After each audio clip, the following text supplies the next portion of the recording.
Hey guys, welcome back to the channel. This video is going to be a treat for all iPhone users because at the end of this video, you guys are going to learn how to use your iPhones to pay for your bus rides as well as your train rides. If that sounds great, do stay tuned because right after this, we're going to come back and I'm going to show you how to do it. I might also have chewed the product label.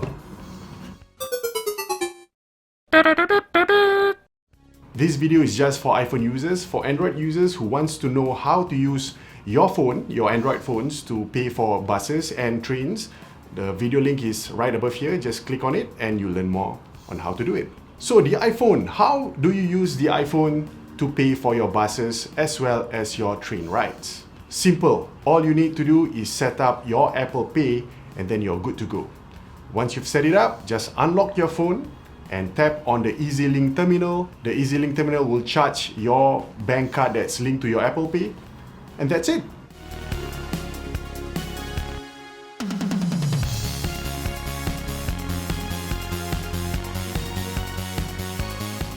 And if you have already done that, well, just go out and test it out.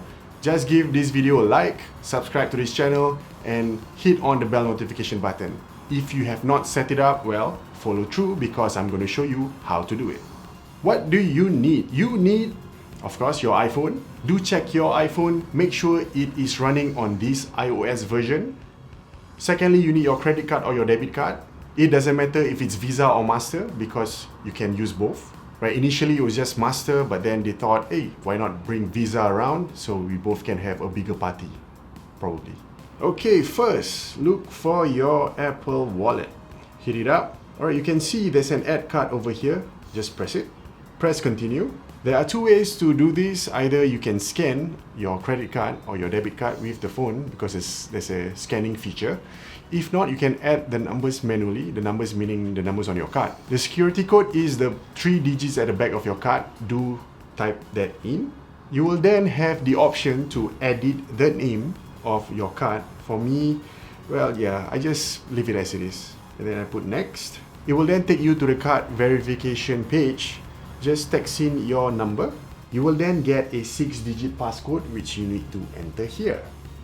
At this time, Apple will do a verification with your bank. If everything checks out, then you will see that the verification is successful. And then you will get some sort of like a welcome page using Apple Pay. Just hit continue. And yes, your card has been successfully added into your Apple Wallet. So that's it. So now you can throw away or chuck your E-zlink card one side. And you don't even need to download the Simply Go app. If you're into rewards and points, of course, you probably want it.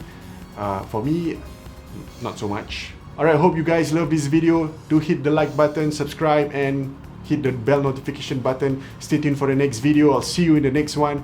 That's it from me. Goodbye and have a good weekend.